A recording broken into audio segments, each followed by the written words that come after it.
communication science student interactive session, where we'll be actually communicating or engaging with the epitome of communication experts students interactive session. So what we are going to do in this, there are just few house rules which I'm going to look at before I introduce myself.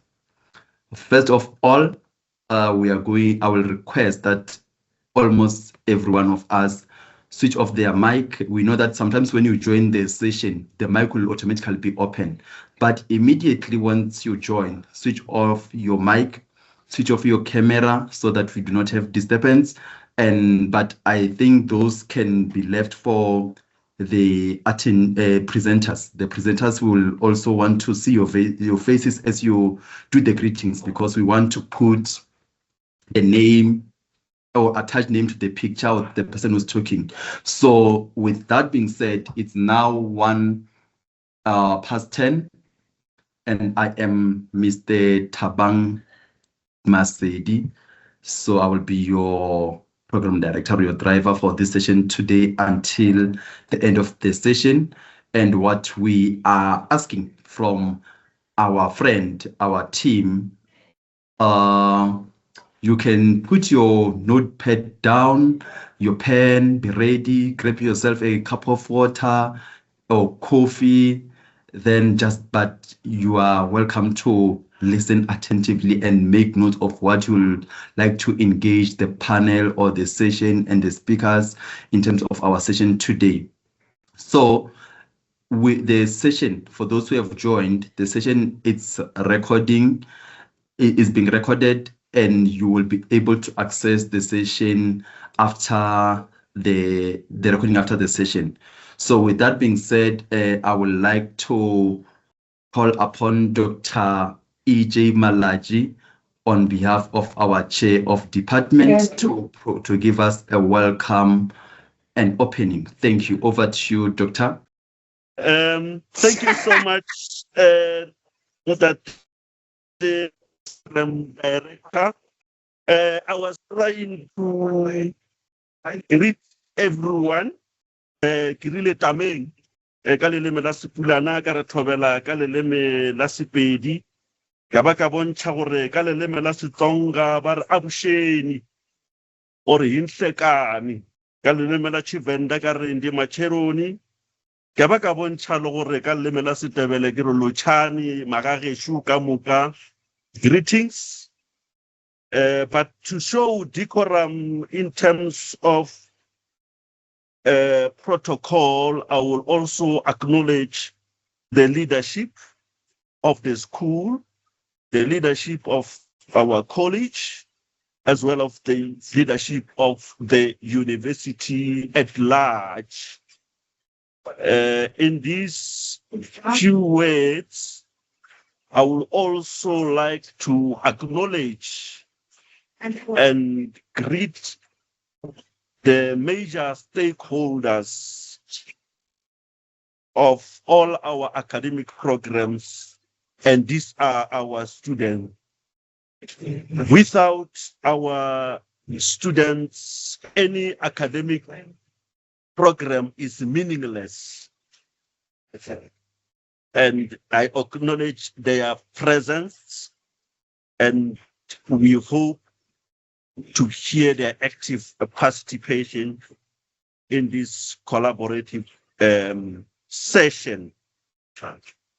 And I think I will do a serious injustice if I don't acknowledge and pass my sincere greetings to the organizing team under the tutelage of Ms. Machiwa and the LOC in general, those who were at the forefront of organizing this August event. I would just like to encapsulate one or two aspects when it comes to student engagement with our experts from the fraternity of communication as well as media studies. And one of these cardinal components is the issue of lifelong learning when we have experts and connectors to corroborate and also complement what we offer in our academic programs, stimulates a critical component of lifelong learning, because our students should understand that what they have in terms of the curriculum reflects the activities and the developments as far as the communication industry is concerned, and also the innovations that emerge in the communication industry as it will be ventilated and explicated by our expert today, also feed what we offer in our academic programs, whether we talk about what we offer at NQF level 5, NQF level 6, and some scholars, they also ventilate the essence of offering some of these key or critical aspects of communication through short learning programs. And because we have our students from the main program and the mainstream program, so to say, they'll also understand the link, the alignment between what we have in our academic programs and what is offered in the communication fraternity. And this is talk about the relationship between explicit and null curriculum. Those who are familiar with the pedagogical components of academia, they will understand that there's always a gap between explicit curriculum and null curriculum. But events of this nature help us to marry these two attributes of post-school curriculum. And the program director, as you facilitate and drive this program with your expertise as a media scholar within the Department of Communication Science, you'll also galvanize and conscientize our students that events of this nature are not an event. It's a process that should help them to understand or also to uplift their underpinning of constructivism, which stipulates that students are not only going to play a role by absorbing what is offered, but they should also reflect in terms of their personal experiences. But their personal experiences in this kind of engagement, it is also stimulated and fed by the curriculum. And in that process, they will engage our expert as the role players towards knowledge of production. And that's what it talks about, student-centeredness, as you also are aware of some of these components of pedagogy of higher education. And I'm also hoping to hear this engagement, and the expert will also help us to stimulate and ensure that our students fathom the need to take part in this kind of engagement to move the vehicle of lifelong learning. I thank you so much. In these few words, I welcome everyone, as the program director has already alluded.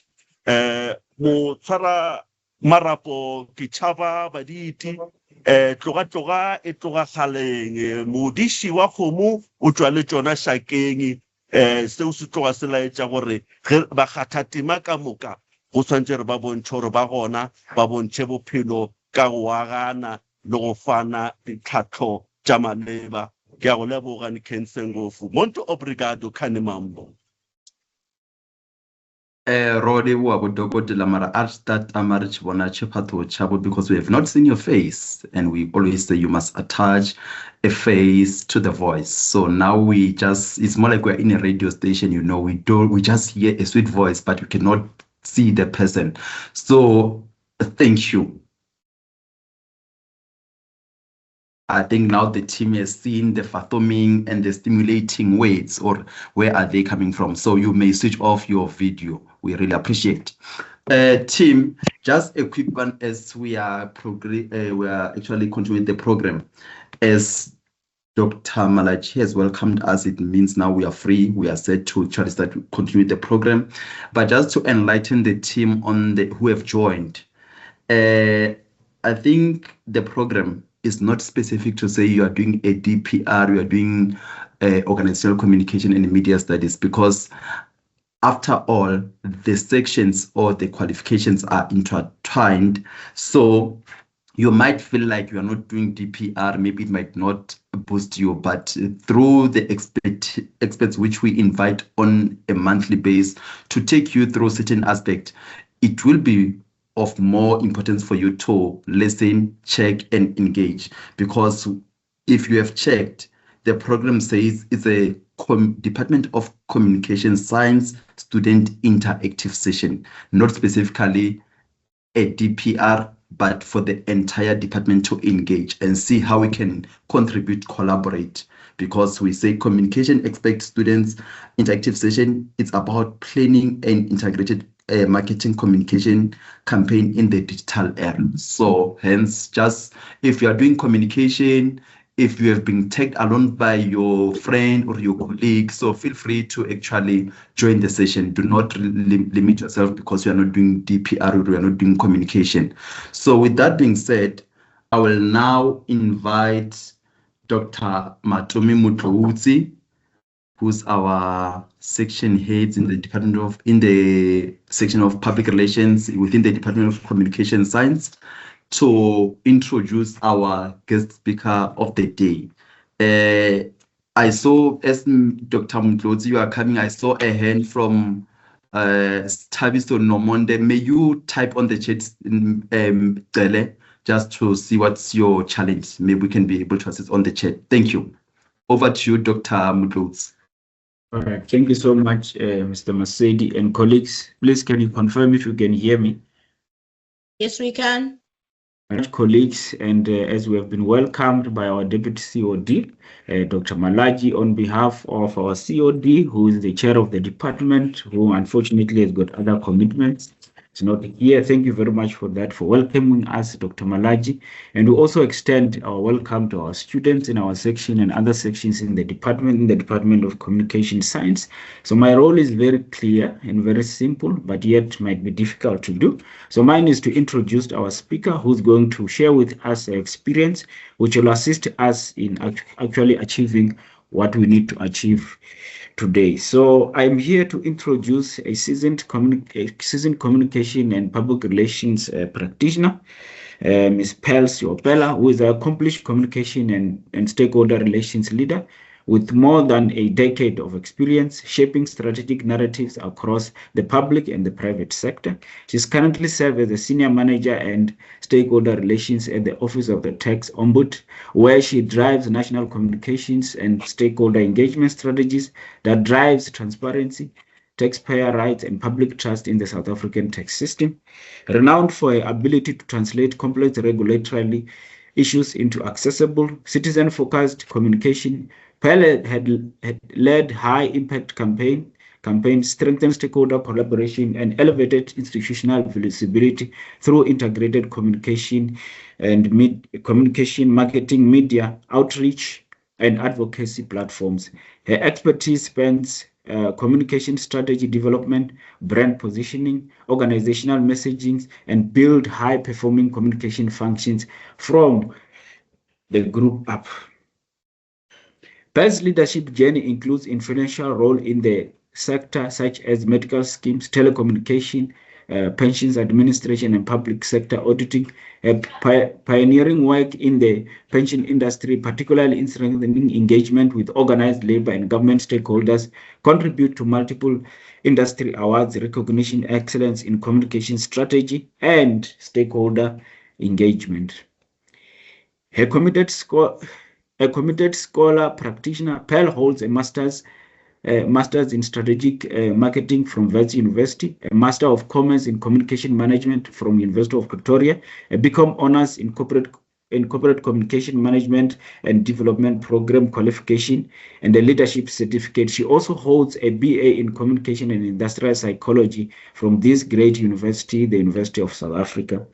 Passionate about purpose-driven communication, societal empowerment, and public sector innovation, Pearl is passionate on issues relating to integrated marketing, strategic communication, stakeholder engagement, and thought leadership, and building trust between institutions and the people they serve. With that, colleagues, let's welcome our guest, our speaker, our very own University of South Africa alumni, Ms. Pearl Seopela. Thank you very much, Program Director. Thank you, Realeboa. Team, as Ms. Pearl ascend the stage, can we all give or show love and clap hands as she continue the presentation? Over to you, Pearl. Thank you. Can we just see reactions if you guys can listen to instructions? Good morning, everybody. Good morning, Unisa. Good morning. I'm very excited to be here. My name is Pearl Seopela, as they have alluded. I was born and bred in Pretoria. I'm from Atteridgeville. Anybody from Atteridgeville, please raise your hands. Thank you. Actually, I'm very excited to be on this platform, and I'm overwhelmed. Please pardon me if at some point you think that, who the hell is this person? It's me, and I'm very proud that I'm sitting here to share this platform with Unisa students because I'm a Unisa alumni. I'm very, very proud. And I want to tell you this, that I know it's hard to study with Unisa and can be very frustrating, but I want you to take an example of me being a Unisa student. You must have courage, tenacity. You must believe in yourself. You must have perseverance. You can get it. You can get that degree. I trust in you so much that I don't even know you, but you can get it for the fact that it's Unisa and it's hard. You must know that you are 1 in a million when you are out there in a corporate world. I don't know who to call you, must I say fellow South Africans or fellow Unisa students, but I don't know what language you use at Unisa because I've long left Unisa.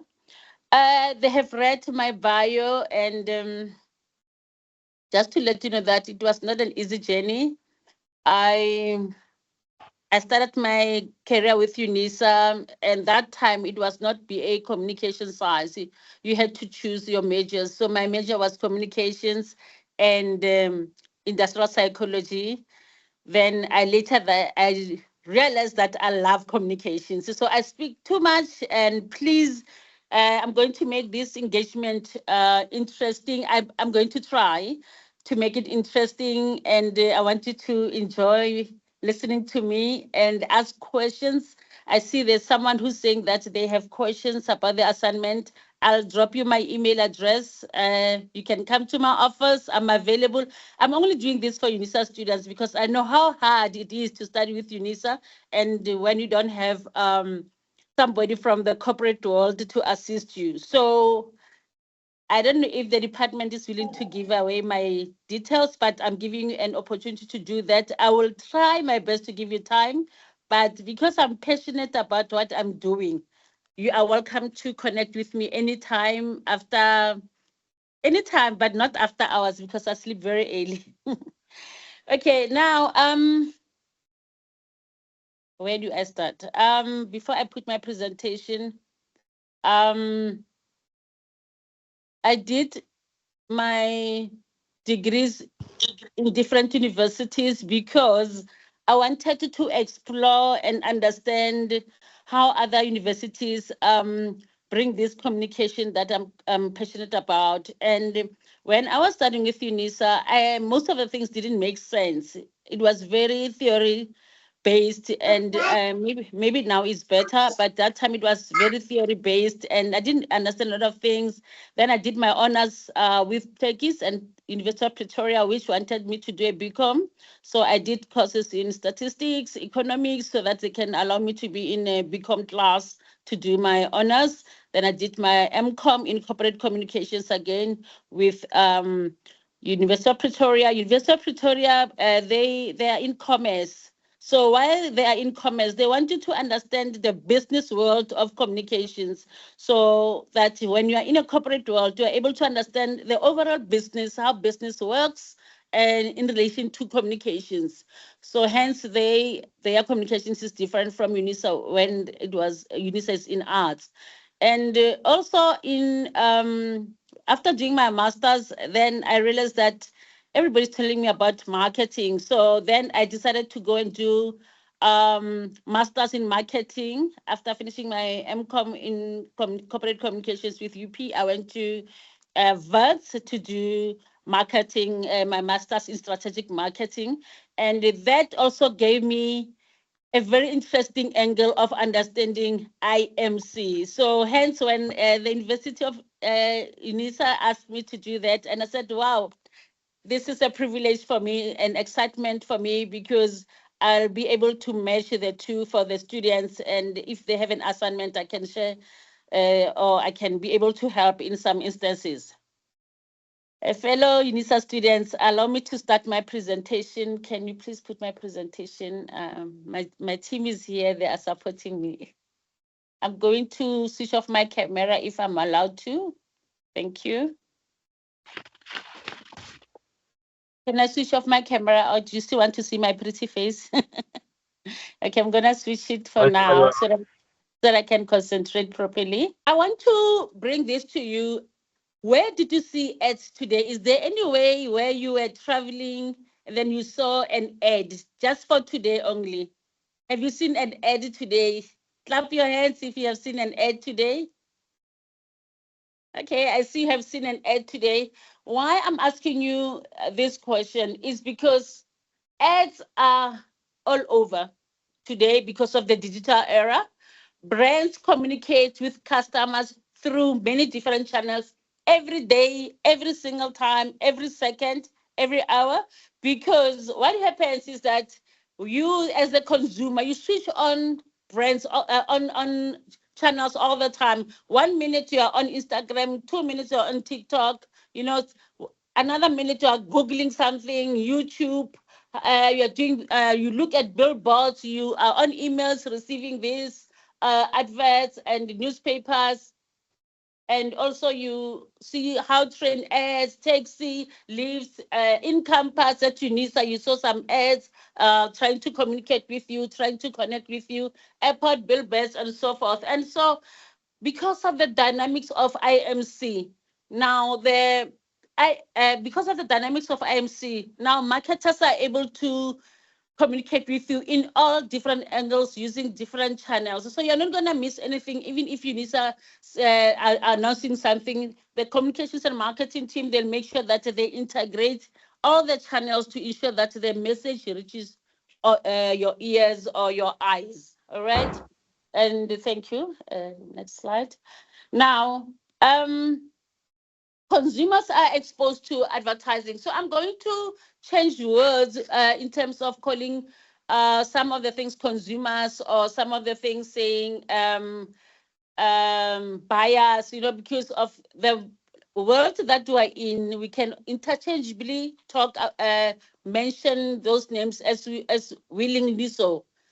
Consumers encounter brand message daily, like I said, across all social media platforms. You said you have seen some of the ads today as you were driving or as you're in a taxi, and they use multiple channels and to ensure that it reaches you as a consumer. Like, for example, there's in-store experience that you'll also manage to engage with when you are in store, like stores like in Apple iStore. You are able to get that exposure of in-store experiences.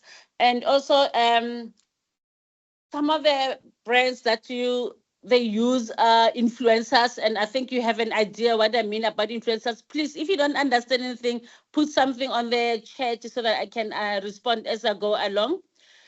And also because IMC is something that ensures marketing messages aligned, and it wants a clear message so that your story is consistent, so that your message is punchy, so that you are a trusted brand, or if you are a marketer, that consumers trust your brand. Now, the whole strategic approach on integrated marketing is consistency, and message alignment. Most of the marketers, or maybe let's say most of the companies that fails, is because there's a lot of inconsistency in terms of how they communicate with their customers. I'm going to give you an example with Unisa because it's relatable to you as students. When you are at Unisa and let's say they're communicating the closing dates, all the platforms that Unisa have, they will have the same messaging. Everything is aligned, everything is punchy. They're just telling you about the closing date, and they use all the touch points that they know students are exposed to. For example, they use websites, they use Twitter, which is X as they call it now. They use Instagram, they use billboards, they use TV, they use radio. So all those strategic channels are used to ensure that the message, you get the message across. Now, the goal is that they need to understand that everything that they're trying to communicate to you is trusted. Because if Unisa are telling you about the closing date, but then they communicate something different from what the intention is supposed to be, then you get confused, all of you, and say, but somebody said this, but when you go to the touch points, you find one message, clear message, and also you find that everything is relatable to what you were expecting. Now, there are challenges that you'll find where message is overloading, is fragmented by media, and it, but it depends on how clear your message is. Why integrated IMC matters in a fragmented digital environment? So what happens is that audiences constantly switch between digital platforms, and they increase risk of inconsistent messages. What I was telling you earlier on. And also you find that real-time analytics importance. So for example, I'm going to give you a lot of examples as we go along. I just want to push the first 10 slides so that I don't spend time on giving you some of the backgrounds information that are relatable to you. But I just wanted to make sure that you understand as I go along. I'll be touching points from where I started up to the end. And also that we pay social media, as we call it, sponsored social media. I'm not sure if you understand what it means, but if you go on X, you'll find that Nedbank, for example, they'll put an ad of their products, and on the right-hand side, you'll see a word written AD. It means it's an ad, so they boast it. So if you open your social media and you'll say to yourself, no, but I'm not following Nedbank. Why am I seeing Nedbank on my X? It's because they have done some what do you call it? They have checked their they looked at their target market. So on the system, at the back end of Google, you are able to look for target market of people that you are trying to reach out. I didn't do the slide for that, but I will, when I share the presentation, I'm going to do a slide where you're able to see the back end of how brands target you, and you see it projecting on your X or on your Facebook, and you'll wonder, I'm not following them. Why are they here? It's because at the back end, they've done that analysis to target their LSMs and who is who. If I'm looking for Palisa, I'm looking at age group, and I'm looking at whether her educational background and so forth, a lot of things that they do, but I'll put that slide because it's very important when you do your campaign to understand that part of the angle of the campaign. Now, brands that use IMC successfully, I just thought maybe let me share some of the brands that we all grew looking up to those brands where they maintain the same message, same tone, visual across all communication platforms to boost recognition. Unisa again, Unisa, when they communicate closing dates, they make sure that you don't see different messages, different design, and different um, wording, like content. Everything is the same so that you are able to relate with everything that Unisa is trying to send the message along. The World IMC examples that I was telling you about, Nike, Adidas, Apple, they exemplify effective targeted marketing communication strategies because every time when they have an advert, like I said with you, Lisa, it goes across all the platforms that they serve. You won't find any platform that is missed. It's because they want to make sure that their brand is positioned in a way that you understand, in the way that is relatable to you. Now, IMC drives brand equity. It builds strong brands and supports long-term business success through consistent communication. So in this slides, like for example, some of the brands, they communicate as they need to. Like for example, if Unisa knows that, I always give Unisa, I don't know why, but it's because it's relatable. So what happens is that you don't communicate today because you want the message to go to the students by Monday. From the beginning of the year, I believe that Unisa have a plan that this is what we want to communicate throughout the year so that the message is more intentionalized into your minds. And always when you speak about it, you'll say, oh, remember they said, it's a brand recall. You're able to recall and recognize what Unisa has explained to you throughout the whole year. So it builds brands, especially when there is a message that they want to communicate to the students. These are the examples that I was mentioning, like Nike, Apple, Adidas. These brands keep one message across TV, social media, or websites, and even in stores. So you don't miss any touch points when you have a campaign, especially if you have done your research. I'm going to come to that part of research where you understand why must you communicate, how you must communicate, which touch points must you touch. I'll come to that. Next slide. Now, I thought I should share this slide of traditional marketing versus digital marketing. So, before the era of digital era, we used to do television ads, which are broadcast, billboards, static billboards that you'll see on the highway, newspapers, and those type of communications were one way. You were not able to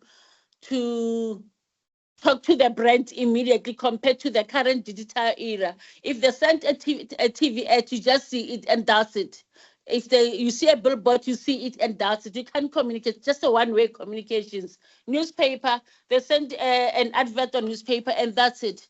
But there's no two-way communication. But when you come to digital, it's different. It's two-way communication. The minute Unisa puts something on X, which is your Twitter, you're able to comment on that. You're able to um, interact with the brand. You're able to engage Unisa right there on real time. That's the nice part about digital era that you are in today.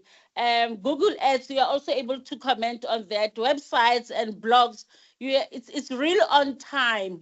So this is a two-way communication that I'm trying to tell you about, that there's a difference between traditional era and digital era. Instagram, you are able to comment, or if you need to send something, you are able to comment, they're able to respond. I was actually impressed about one of Unisa's, when was it, this week, there was that, what is that lady who was at the Madlanga Commission, and there was an ex-blog or somebody said that she didn't study with Unisa. And then there were a lot of comments over the weekend that the lady didn't study with Unisa. I think she's a lawyer. And Unisa immediately responded because people immediately, they dragged Unisa, they text Unisa and say, Unisa, is it true? So communication marketing of Unisa had to respond quickly and say, whether this person has studied with Unisa. This is the dynamic of brand. But imagine if we were not on a digital era, we wouldn't be able to have that moment to understand if this woman who has studied with Unisa, and that stigma that will sit with the woman, and you'll wait for a newspaper, media release by the communications team to write a media release, but with digital, real-time response. Thank you. Okay. Here I want to share with you the power of storytelling, and I'm trying to give you examples so that you can relate to these examples when you do your assignments. You know, some brands they talk alone, and I don't know if you've realized that. And it's because we don't make our message relatable. If you're speaking to students, I'm gonna say Unisa, I always say Unisa students. If I'm speaking to Unisa students, I want my message to be relatable. For example, which I'm going to think out loud because I didn't put it on the slide. If I want a matriculant to join Unisa, to be a Unisa student in the next year of 2027, what do I do as a communications person? I'm going to write a story. I'm going to do a IMC that writes a story to say that can be relatable for a matriculant who must go and be at Unisa. So let me think out loud now. I don't have it on my slides, but let me think out loud. Mary is a top 10 student, and she is coming from a privilege to a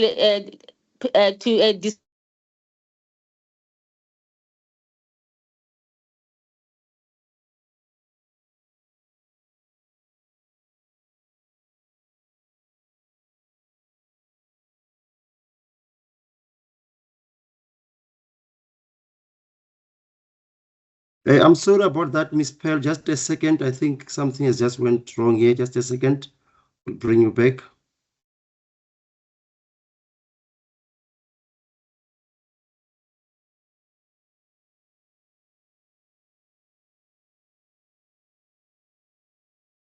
I think we're good now. Just trying to unmute from your side and continue.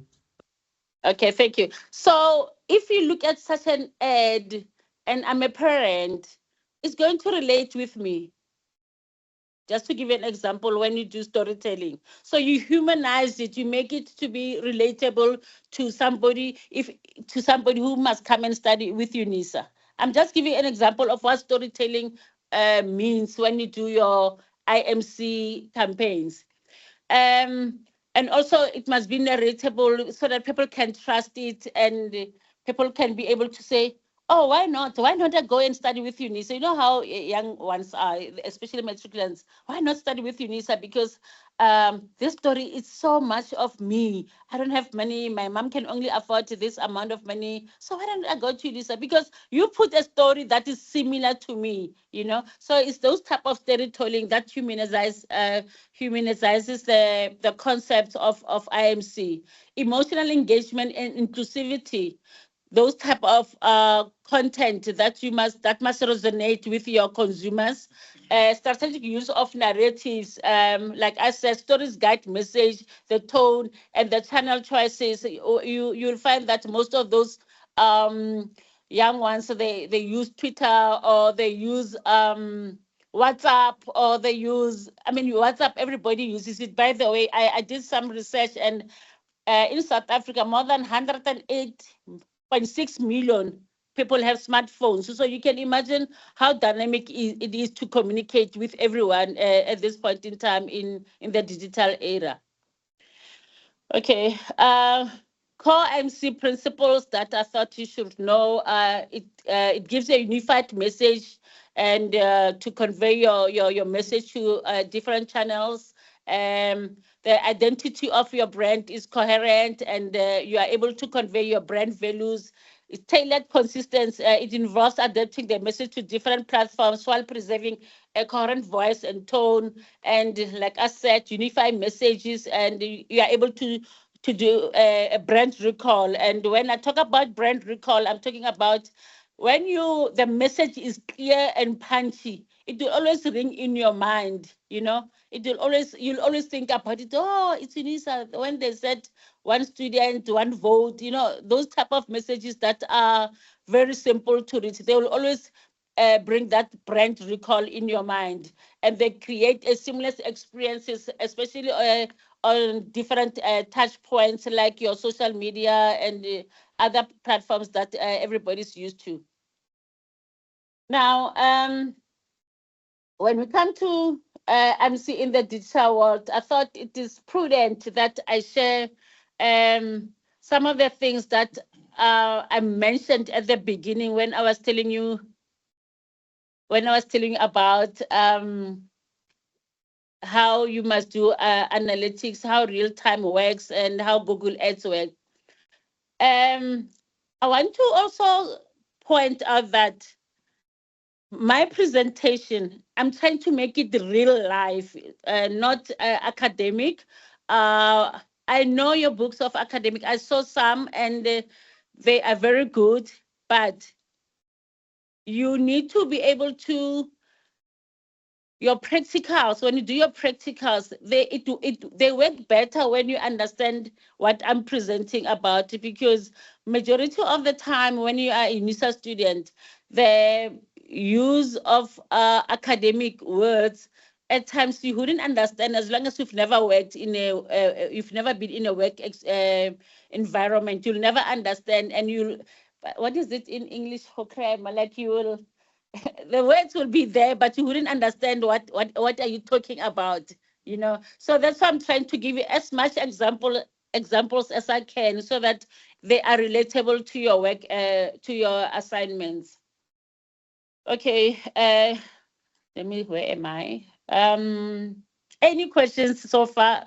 Can I move on? Any questions? Are there any chats that anybody wants to ask me a question? Because like I said, I can talk the whole day without share. Okay, let me continue. There's no questions. Yeah. There isn't. Okay, my team. I'm with my team here. They're listening to me. Okay, so here is what I was explaining when I started about why integration matters today. I think I've said more on these points. I'm not going to repeat them again. Can we move on to the next slide? The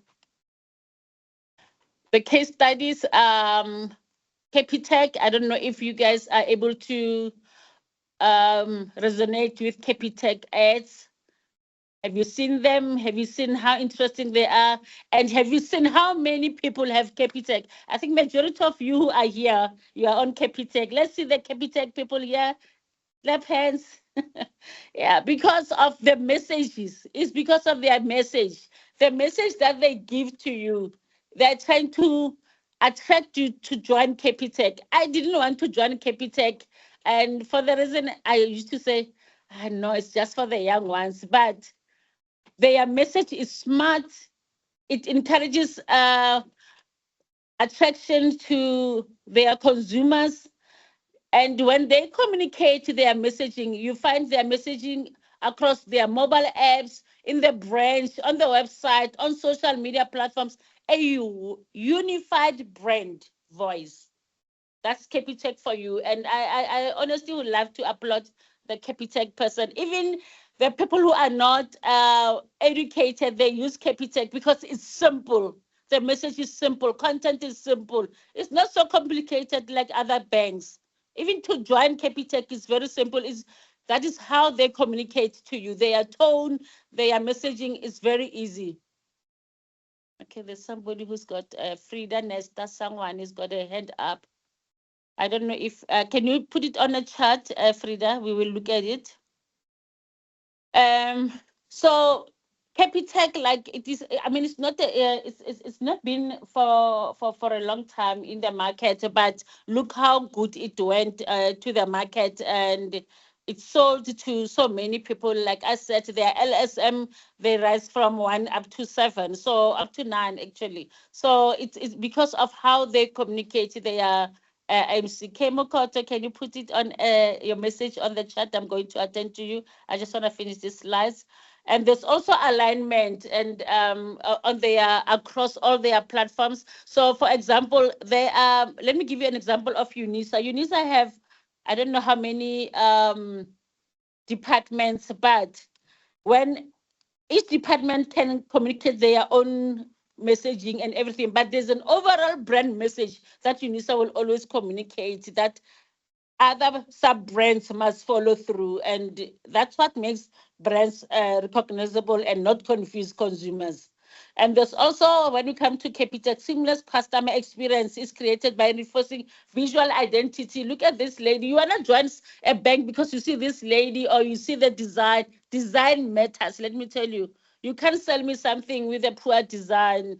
It won't work, you know. So even when you do your assignment, go extra mile, look at the lectures. At times they get attracted about your design and they look at the effort, and when they look at your content, they're able to resonate your content with your design. Your tone is very important because you need to be very simple.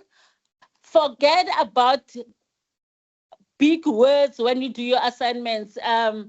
You get a 0. You know, I went to a school where we were taught that if you use big English, you get a 0 because we don't know what you are saying. You know, be simple, short, punchy messages. They always sell. Like I'm giving an example of Capitec.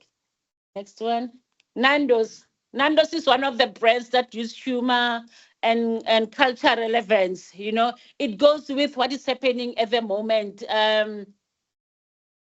For example, what can I say? What happened today? I didn't see the news. Let's say the interest rates are going high today. They're going up today, and Nando's will grab the opportunity to use the content of the interest rate into their IMC. If you have noticed, all the time they do that, and that humor in marketing is very good. It's a bold storytelling. Like I was saying to you, that storytelling is the best, and you get attracted by storytelling because it resonates well with you, and you are able to say, oh wow, you know, as if Nando's knows that this is what I want, you know.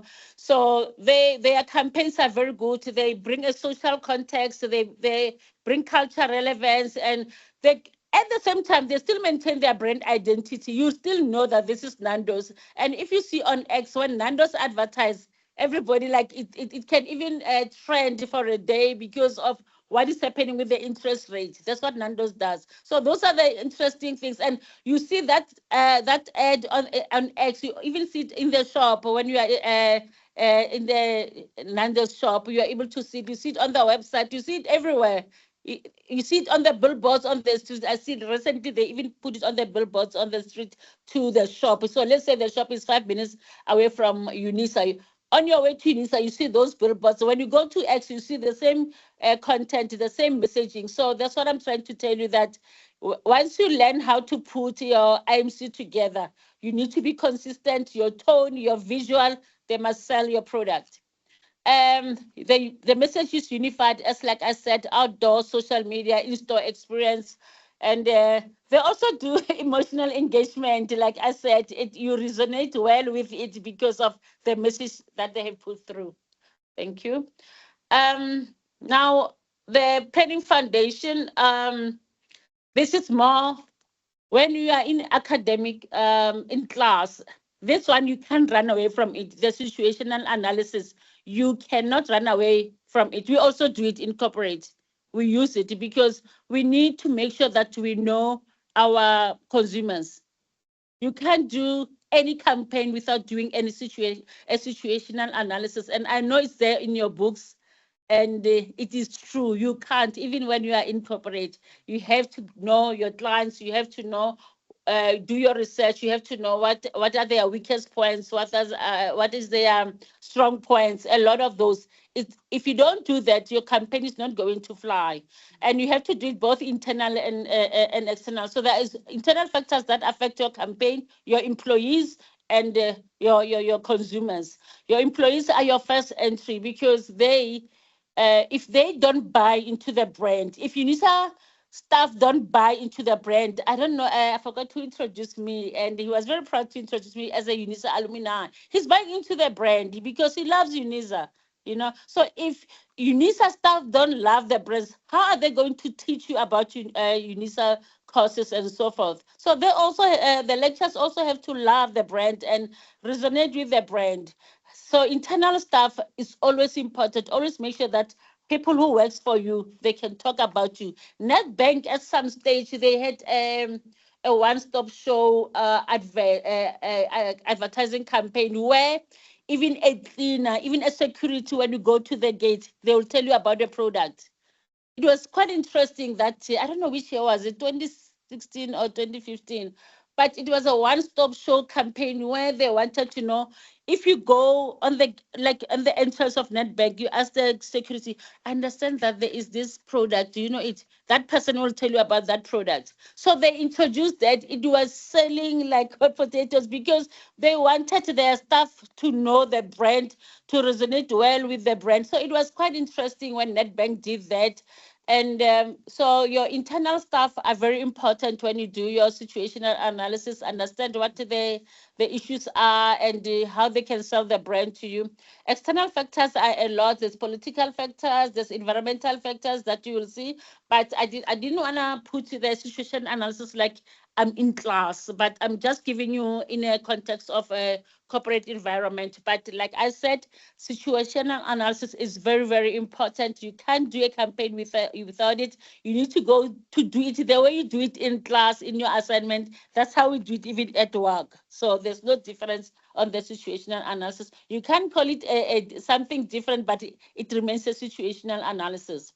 Listening before communicating, you need to be understanding of your target market, and also understand the issues. Some of the organizations, they take it hard when they receive comments about their brands or their organizations, but that helps you to say, how best are you going to communicate to the external audiences if you don't change the patterns of the negative patterns that you receive from your external clients. So that is very important. And you must make sure that your message is relevant. I mean, if your message is it's different, you won't be able to, or if it doesn't resonate well with, there's somebody says something here that about McDonald's. I just want to read it. I think it's interesting. Where is it? I saw something. Where is it? Sorry about that. McDonald's CEO is in hot water because it didn't resonate with her, but it's not trending because of that. Oh, really? So it misses 2 days. I didn't check X. Is it on X? I hope so. So, like I said, you need to know. Thank you so much. Who's the person? Noli Sindiso. Thank you, Noli Sindiso. I think you're spot on that one, and it shows that you love communications. I mean, some people, they don't even, anything that I see, I'm going to tell you about me. Anything that I see, I always bring the communications and marketing element in my mind. So the McDonald's CEO, there it is. I mean, you heard, I hope I won't be in trouble when Panyazali Sufi, the MCT, was talking about the water issue as well. It didn't go well. I mean, it trended for such a long time. You must be you must be empathetic. When you communicate, even you yourself as a communications person, remember that everybody looks upon you as a communications person. So what you say, it will go out and the people will act negatively on it. You must communicate with clear purpose and direction.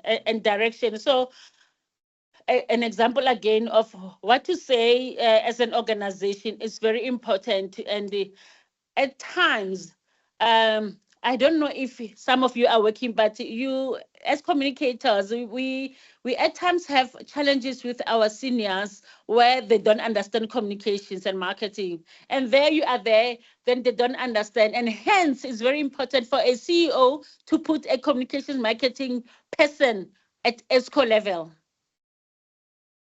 If you are not at ESCO level, it means that they're just saying you are a communications person just for writing and organizing events. I don't like that. Call me if your office is doing that to you. I'll make an appointment with your CEO. Dineo says, oh, I saw that MR Woolies also jump on the trend. You see, so you're able to connect now. I like that. I like what you're doing now. You're able to connect with what's happening with the brands outside them. So brands, the smart objectives. So when you do your objectives, again, even in corporate world, you have to have objectives. They must be smart. You must be able to implement them. This is both in academia. They want it, I know, on your assignment. Even with us here in at the workplace, we want your objectives. What are your objectives to communicate? They must be clear, specific, measurable, and short. They must be measurable and short. You can't do objectives that are not going to be implementable. So, and you must be specific and time bound. Like you must always have your objectives and mentioning that, okay, this one I'll achieve by this date. But make your campaign to be able to be able to evaluate, measurable. Otherwise, it's not going to work. You won't be able to see your ROI at the end of your campaign. And when your CEO asks you, Paul, you've spent 50 million in our campaign. Where's the ROI? Then I will say, we managed to get 150 students for communications are joining communications, and we can even accommodate them. It's because I communicated well during the campaign of intake of students. So your campaigns must be measurable, and that will make your CEO to say, I want Pearl to have more money next year because he was able to bring more students. So the 50 million that, let's say 50 million or 50,000 that I have spent, it brought how many students? More than the amount of the what we have spent. So it's good ROI. So you must always make sure that your campaigns are measurable. Thank you. Audience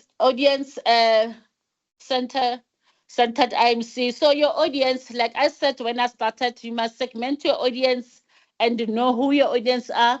Use psychographic and behavioral insights. When you do IMC, you can't run away from it. I don't know if it's there in your books, but you can't run away from it. You must know the behavior of your audience. You must know the psychographic elements of your audience, their thoughts, their feelings, and content management. These things are very, very important.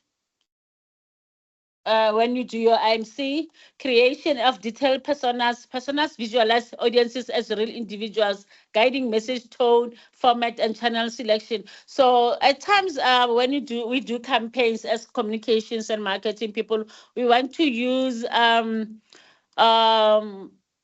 people, at times we want to use what do you call it, animations, and it depends on the type of campaign that you want to take across. I mean, if you look at Nando's or if you look at Adidas, they'll use influencers that are that can resonate well with the people who watch soccer, with the brands and so forth. So those are the things that you must always take cognizance of when you do your branding, your IMC, sorry.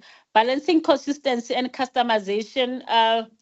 That I've said when I started, that you must always be consistent. When you do IMC, if you are inconsistent and you are running a campaign, the likelihood that the campaign will not make it is because of your content. Your content management is very important. So I'm not sure when you in your books, but when you do an IMC, you must also have a content management where you're going to be able to say, this week, this is what we're communicating. Next week, this is what we're communicating. But the message must always be consistent and flow punchy all the time and very clear. Now, channel integration, like I explained at the beginning, I was telling you about different digital channels and traditional ones. Traditional, like I said, is your radio, your newspaper, posters, roadshow. In our office, we make sure that whatever that you communicated also have a physical element so that you are able to, people are able to resonate well with what you are trying to communicate. And also, I'm going to give an example of Unisa. I said, thank you, Nisa. And when I say thank you, Nisa, on my example, I'm talking about Unisa. I have never missed anything of Unisa in my timelines because of how they communicate, they do their MC, which is very good. I can't fault them on that one. They're doing it well. And they play around with students and they use students and so forth because if I'm a student, I can resonate well with a picture of a student on Unisa adverts, paid owned and shared media framework. So what we do, like I said, when I started, I was telling you about paid social media that we do. It works. That comes on your timelines. It works. It boosts your campaign and your reach and engagements get higher because of you use paid owned. Obviously, you have to pay for it, but it's not so expensive. So if you are a Unisa student and you are selling books, you can do paid advert on doing that, and it works. So just learn how to do that. Like I said, I'll try to do. Can I help them with a pet-owned slide? Absolutely. Yeah, just for you to understand what I'm talking about because I didn't edit here. Content tailored to platforms. Effective campaigns tailor videos, infographics. I think Unisa have that, testimonials. We all do that, testimonials. Testimonials are sales brands. So I can do a testimonial that I'm a Unisa alumni and I am what I am because of Unisa. It made me to have perseverance. You know, when you study at Unisa and you see your counterparts at UJ, at UCT, you know, Balikodi campusing, and that thing is different from Unisa. But let me tell you, you're still the best. Kokezo wants to ask something. Let me see, Kokezo, can you put it on the chat? Let me see if you just did that before I continue. Kokezo had I don't know what Kokezo want, but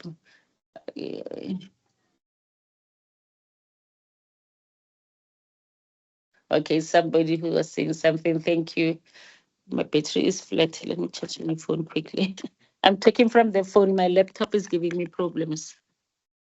Sorry about that. Okay, let me continue. So I was trying to look for Koketo's email, WhatsApp, but I can't see it. Koketo, put something on the group so that I don't disrupt the conversation here. So campaign coordination, I was there. I did explain to you. Okay, where you put your campaign on calendars.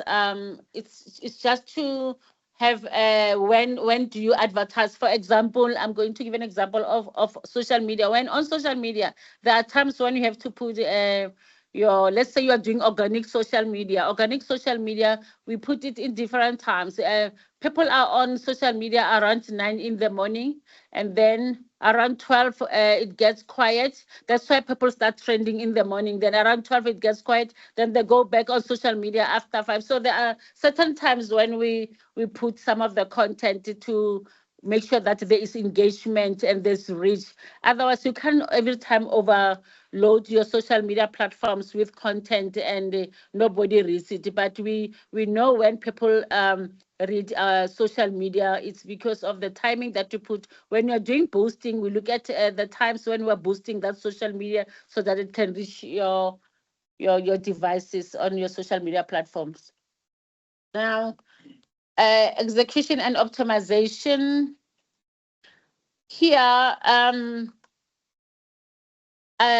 this slide, I was trying to share with you to say that when you do your campaigns in the digital era, it's a real time. You are able to see it now. Like if your campaign is on digital, you're able to see how it's performing. It's real time. Like I said, you are not going to say you are waiting for people who are selling newspapers, how many newspapers were sold to know that somebody read your ad. With digital, it's real time. If you put your digital campaign, you know how is it performing. Every day we can see the reach, we can see the engagement. Every morning you can, every 5 minutes, every second, you can see whether people have read it or not. So digital is the way to go. And like I said, we can't say people don't have data, but that might be data. But even if they don't have data, but if people have smartphones, devices, majority of South Africans, by the way, even if we don't have money, but we have devices more than one, some of us. So it means that campaigns on digital works. I'm not saying digital traditional doesn't work, but traditional works when it's physical, when you're doing those outreach, the road shows and so forth. But digital is a platform that I'm not going to say don't do it. Ask your CEO to put money for that so that you can see an ROI on digital. So it's real time because it's effective. You can track the campaign, you can see the conversation, you can see comments by your viewers or your readers and so forth. Continuous refinement. When you're doing your campaign, make sure, sorry. Yeah, it depends on your target market. You're right, Matasi, Pabalon Chabeleng. Yes, I agree with you. Like, that's why I said to you, know your target market. Don't just do a campaign and saying you are eyeing everybody. Not everybody's interested in Unisa, but you know who's the target market through your research, through doing a proper analysis, your SWOT analysis. You'll know who you're targeting and so forth. That's why at times Unisa will go to students, do what do you call it, where they go to university, to high schools to promote their brand and the services that they offer, So that is very important, Matlasi, you are right. And also continuous refinement. So when you are running a campaign, it's very important that as you monitor it, you check if it's not performing, we are able to change it. Remember, it's digital, so you're able to go into that campaign online and change it to refine it so that you can be able to adjust it to check if it's not underperforming. So it's very important that you adjust it as you go along. You must always watch it so that you can see improved results. I don't know if you know that advert of Coca-Cola where they put our names. Imagine you are in the shop, you're looking for your name in the fridge, where Coca-Cola used names to promote the brand loyalty. I don't know if if you've seen that. I was looking for my name, and my name is Unikis Pearl. I don't know how many pearls I have, seen 2 or 3 of them. And they didn't have my name. They had these common names, Bulinda, Bolebo, and like, I don't know.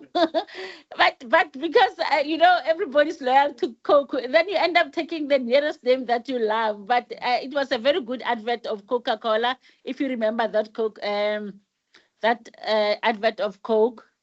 I don't know if they're still doing it, but I mentioned it here. Okay, next slide. Okay, so I've got 2 last slides. Level, can you? I'm going to share with you one of our campaigns in the office. So we are a service brand. There's 2 types of brands. There is service brands and commercial brands. So in the service brands, it's difficult to sell. So service brands means that you are selling service. You want people to use your service, right? And then commercial brands, you want people to buy. Like the Nando's, you must buy Nando's. So their campaigns is to attract you to buy. But with us here, where I'm working, we promote service. So last year, our campaign, because let me give you a background about our office. We want taxpayers not to be afraid of SARS, right? So we promote our free service. We report to the Minister of Finance, but most of the people are afraid of SARS, and because they don't know their rights. So our campaign last year was Smart Taxpayers Do the Right Thing. And what do they do? We wanted them to comply with SARS and also know their rights. So we were balancing. It was short. Can you just show it on the? Just showed it. I can't see it. It's not loading from the side yet. Okay. Structuring and I want my team to show you our campaign just for you to bring it closer to home for me so that you can understand that I'm not only giving examples of Coca-Cola and them, but of the service brands. Are you able to share it? Yes, I'm still sharing. The screen. The screen now to show. Okay, so here is our campaign that we did in our office. These are our colors. Can you take it a bit up? So we were promoting that. Oh, I can see it again. Oh. I just want the students to see our campaign. So we called it Smart Taxpayers Do the Right Thing. A taxpayer is like a consumer, but in our language, we call them taxpayers. So we were trying to promote that taxpayers, which are people who are taxpayers, because I don't know if a student, if you are you pay SARS, but this was our campaign last year, and we want you to comply with SARS, but also know your rights. So we said smart taxpayers do the right thing. Can you show them there? So here we use paid social media. The next slide is not showing here on the. Okay, so here it was, we use social media, which is part of the digital strategy. Here it was a carousel. So carousel is like 5 slides that you will play. Does color play an important role in promoting? Yes. So design is not even color. Design is very important. There are some lousy design. If you come to me and you're selling a, let's say you're selling a, I don't know what, I'm trying to get something. Color plays an important role. Design is very important. It attracts. And if Unisa, they want to have a lot of intake, and their design is just so flabby, we won't even read the message. We won't even look at the content. We'll just say, who's this? The only thing that I'll see it will be Unisa. But color is very important.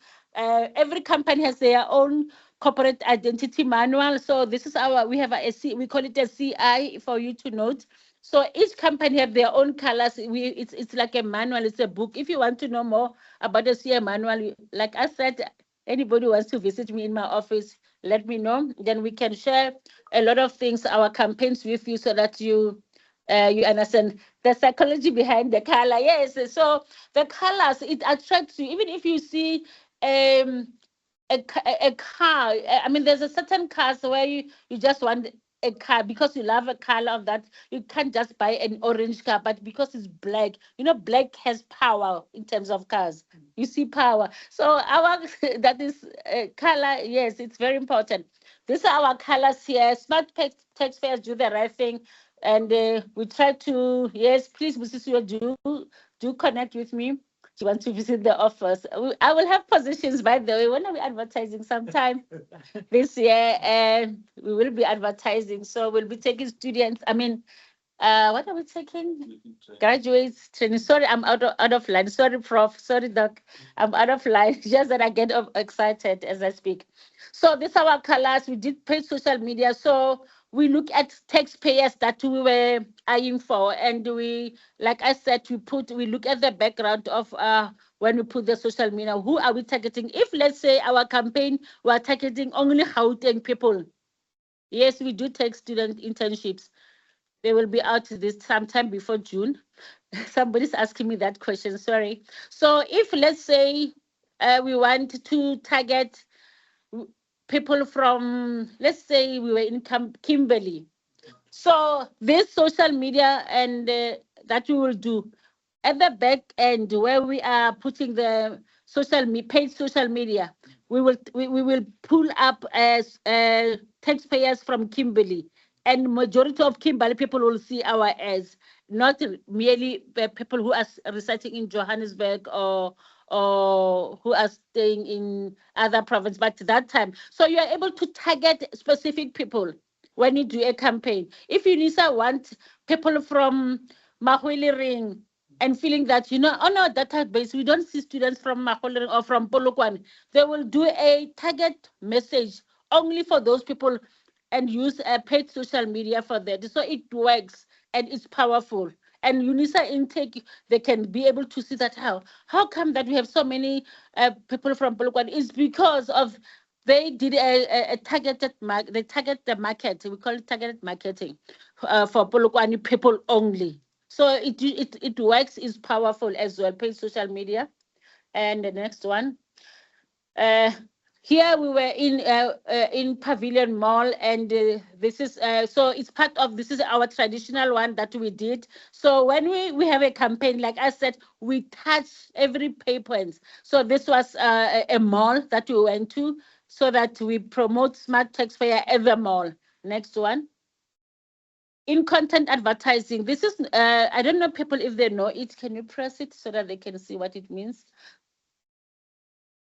It's on PDF. So in content advertising, it's when you are watching, let me say, what is Skim Sam? If you are watching Skim Sam, you are able to see at the back end, let's say, who are the people at Skim Sam?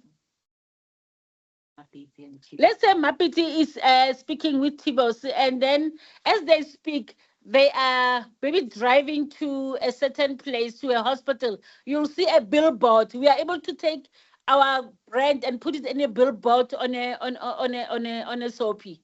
We call it in content advertising. So majority of people don't know it, but when you see that advert that is as they drive, it's paid. It's not free. It's paid. So you are able to advertise that, and you find that TV will zoom into advert and bring it back. Unfortunately, it's PDF. They say it can't show. I wanted to show you. It can't show. Okay. Okay. And then we did a how train advertising. So when you are at the how train, you'll see these adverts to promote smart taxpayer do the right thing. So what I'm trying to tell you about this is to show the integration of different platforms, channel platforms that we used to promote the advert, the campaign. Yes, storyline integration. Thank you, Mattia. Storyline integration, we did it when if you are in Scheme Sum, then you find that Tibos is struggling with his taxes. That's when we were able to bring that at some point. Even as Isidingo, we did that to bring that story so that people can remember that, oh, okay, Tibos was struggling with his taxes and he apparently went to the tax ombud. Yeah, this was our website. This is what it was saying. Okay. This is last year's one. Email signature. Each employee has this email signature. I think Palace, I've seen my email signature has this. So it is the campaign that we ran from last year, March, up to it's ending now, end of March, and we're starting a new campaign in July. So we're busy preparing a new campaign. If you want to be part of saying, assisting us with our campaign, please do shout to me.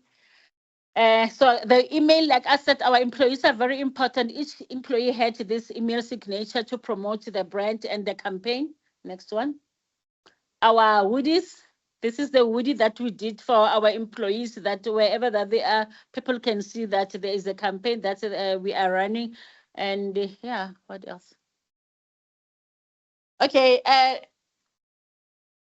just 1 second. Okay, so I thought my team wanted to share something with you. So, what are the takeaways from this this presentation? The takeaways is that I want you to understand that IMC assists you to be a critical thinker, a strategic planner. You know, you are not just doing communications just for nothing.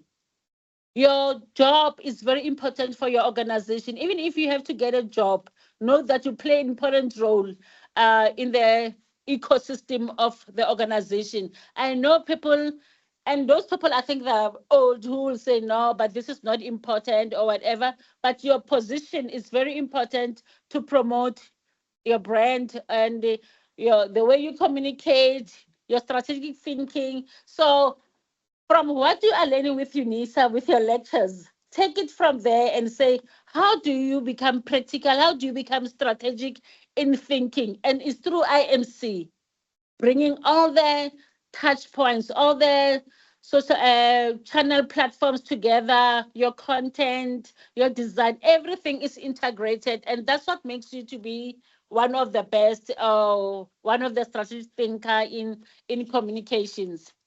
I don't know if you have any questions, but I think that's where I will leave you with my presentation, which I will share with Palisa. I just want to make sure that I add that slide so that you understand how we do Did you get that? How we do IMC in terms of digital advertising? What is my budget for this campaign? So now let me tell you, Mushitadi Mudiva says, what is your budget for these campaigns?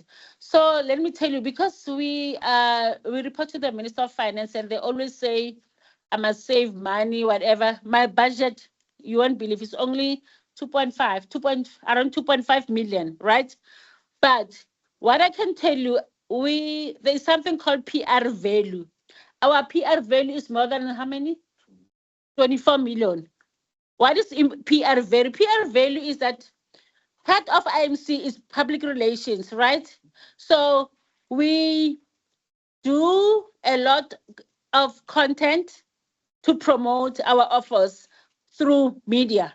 So when we use media, let's say we have a campaign, we will put a media release and send it to a media wants interviews. If your CEO, that's what I'm telling you about your CEO, it's very important to take care of your CEO. If your CEO is going to do a talk somewhere, or kind of what is the chancellor of Unisa, vice chancellor Lekambule, Miss Lekambule, if she's going for something and they position her at the thought leadership engagement, media will want to interview and they put her on TV. So we calculate the hours that or the minutes that she's been on interview against if you could have advertised. So our strong points as well here is that our PR value. My colleague who's in charge of media, he does a lot of PR value, which makes you smart because it's your ROI. That's why they can see that, wow, you were able, if you had money, you could have spent 24 million, but you didn't. You used PR to gain that PR value, the value of where you could have spent, but you used PR to do that. So that is your IMC. IMC channels are not only digital, like I said, it's a combination of digital and the traditional channels that you use to promote your campaigns. Okay, somebody says, what avenues outside of our academic work that we as students can explore to help prepare and position us for best career opportunities once we graduate?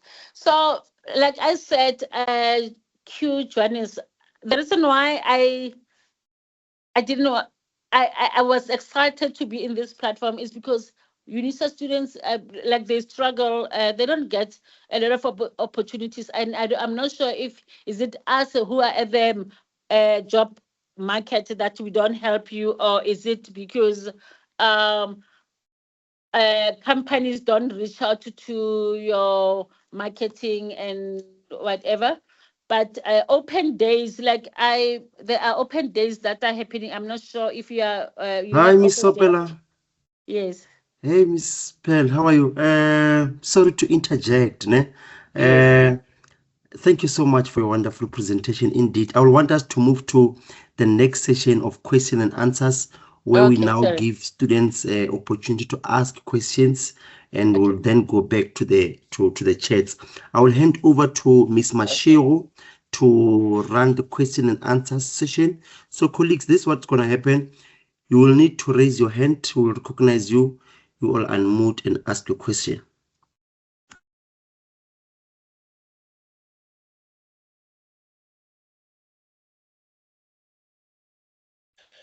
Thank you so much, Mr. Mpara. And good morning, colleagues and students. My name is Palesa Mashero. I am a postgraduate student assistant in the Department of Communications Science, the Public Relations section.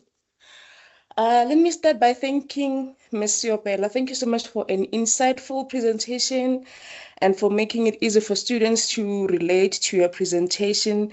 I see that you were already answering some students in the chat, and some are even asking for your contact. You never disappoint.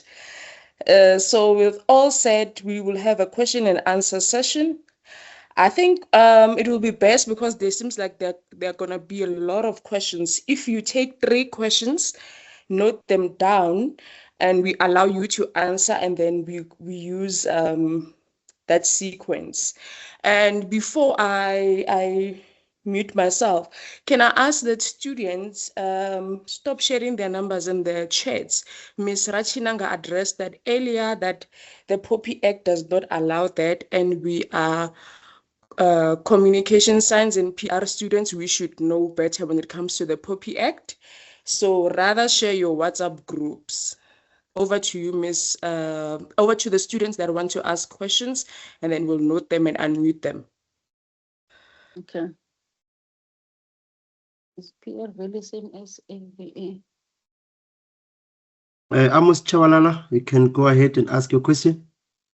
Thank you. Good morning to everyone. And thank you, Ms. Seopela, for that insightful presentation. It was actually me who asked the question about is PR value the same as AVE, advertising value equivalence. Now, the other question that I have is for digital marketing, it's quite easy to measure ROI, but with outdoor advertising and print, how do you measure return on investment, with the billboards and ensure that to the executive that it is worth spending that money? Thank you.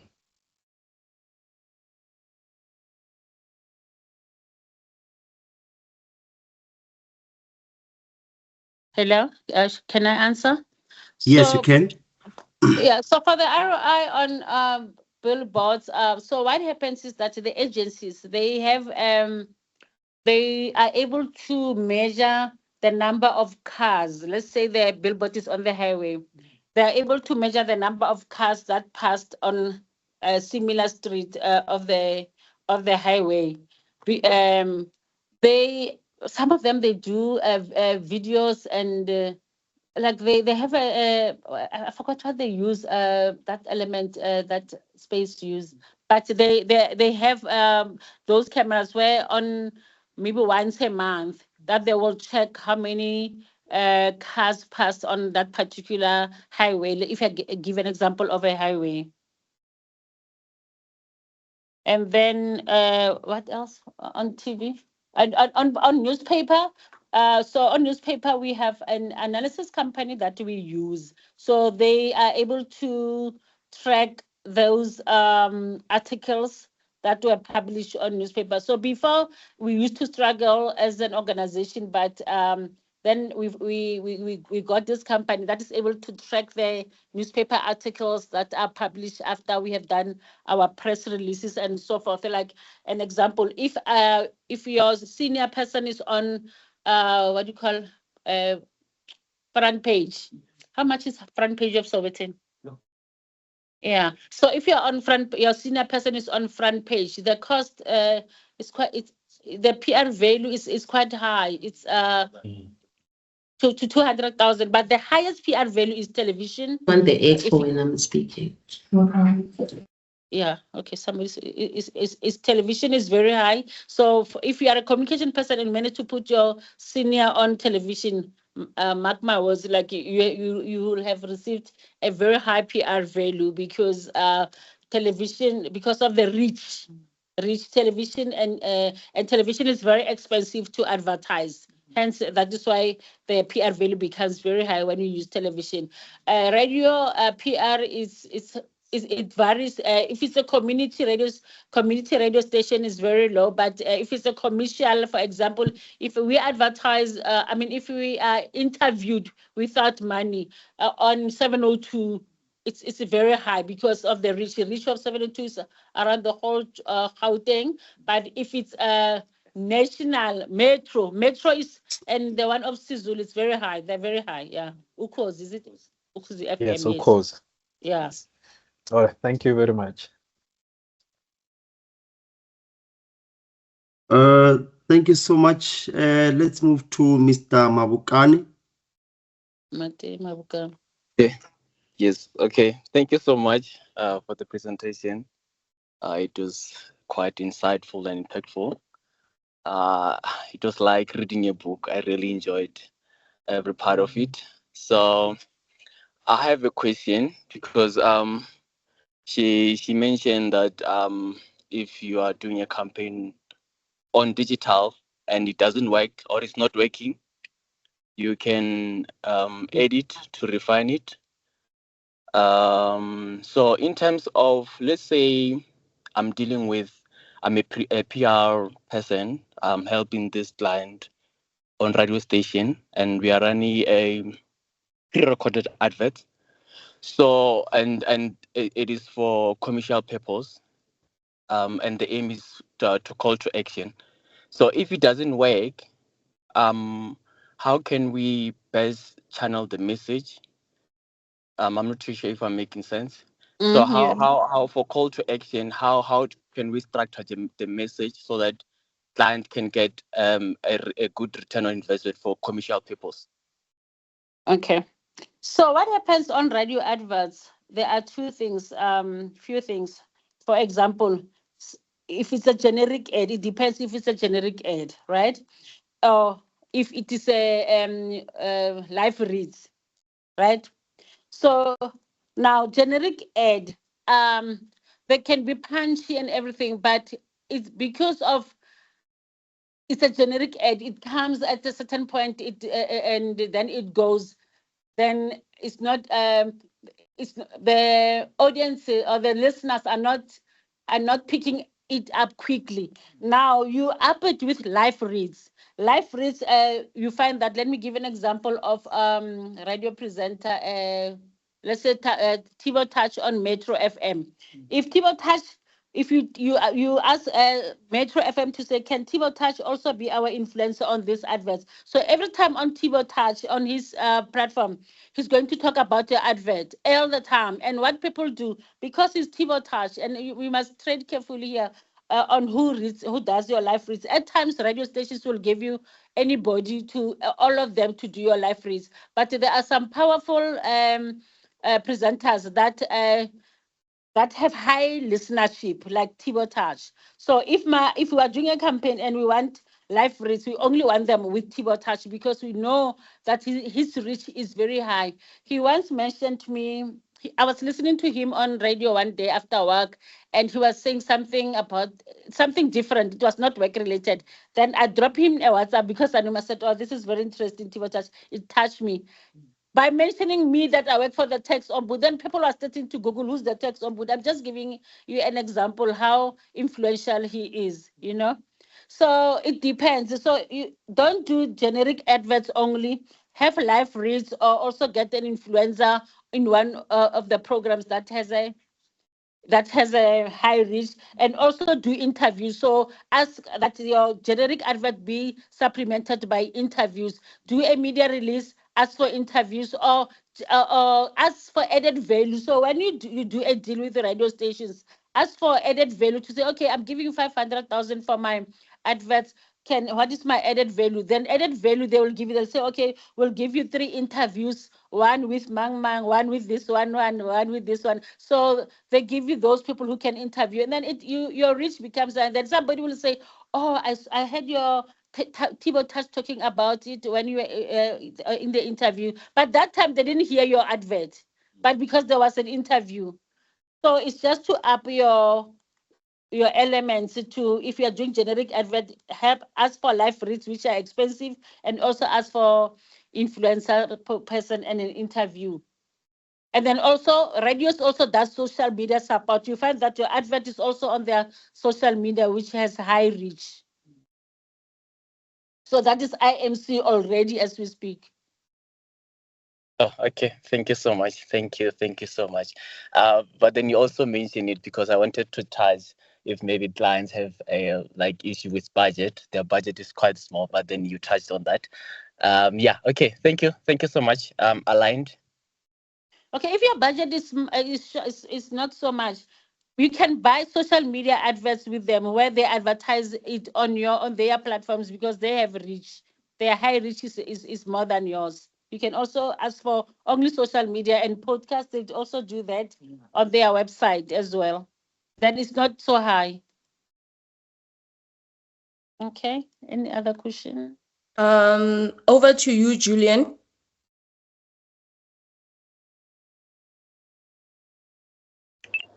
Hello, can you guys hear me? Yes, we can hear you. All right. Thank you so Yes. much for this session. It really does make me feel like I did take the right decision in choosing this course to study. It's very, very insightful. So I have recently started sort of like a publication media platform on social media and YouTube and everything, and it's growing. I've had the likes of Keywave and Nomuzi Mapena on the podcast platforms that I've also created, right? So something Mm-hmm. that I'm finding hard right now is sort of like scaling it, right? Old Kaki, the brand Old Kaki, did reach out and they sent us some stuff and everything, but it wasn't sort of Mm-hmm. like monetary value, you know. So something I'm really finding hard. I think being an expert in communication, maybe can you please help me out in terms of how I can pivot and monetize it and make it and turn it into a business? Because one of the hardest things to sell is advertising, because you're basically selling numbers and not a product necessarily. Oh, okay. I just want to understand. All khaki like the shop, ne? Yes, Old Kaki the shop, yes. Okay. So you are their advertising person. No, so they reached out. You know, when brands reached out to a platform, maybe they as a thank you, so you can wear these stuff maybe on your shows or on your platform. So it was just yeah, an appreciation of the work we are doing. So what I'm asking is, how can I find ways to sort of like turn this thing that I'm doing into like something very profitable? Oh, okay, okay, I get that. You know, I don't want to underestimate the power of social media, right, Julian? Um, the I think you can use boosting social media. Maybe we will share with you how we do it. We can schedule time with you and do visual and take you through visual presentation, and then also on the learning thing, like real time. I can ask my digital specialist to do it for you, just to take you through on what you can do live on social media, if you are ready for that, so that it's easy. If I explain to you, you won't understand, because I'm not at the back end of the of social media, but I'm just presenting. But what we do is I'll ask him to take you at the open the social media platforms and do it real time, so that you're able to understand how you're gonna do it when you do it on your own. Because social media boosting is very powerful, and the engagement are high as well, and also depending on what you have. As like I was showing you the smart taxpayer campaign, we use colors, we use ink, and also there's something called digital fatigue. What do you call it? Design fatigue. Design fatigue. What happens is when you advertising and on social media platforms, and you're doing this social media boosting, sponsored social media, then your campaign is not reaching people that you want to. Then you change your design, because people have seen it, but it's boring.